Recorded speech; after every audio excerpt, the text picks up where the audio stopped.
สิ้นพวกขาวเข้ามาสิ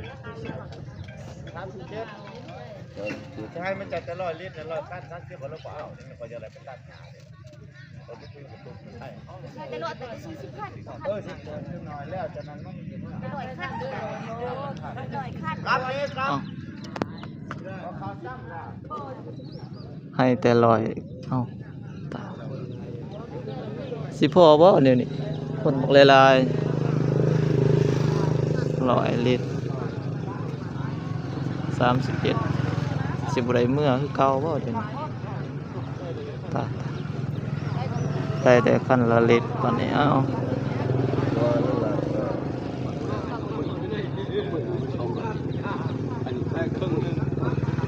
ก็ค่อยแล้วลอยนี่เหลือข้ามค่อยนึง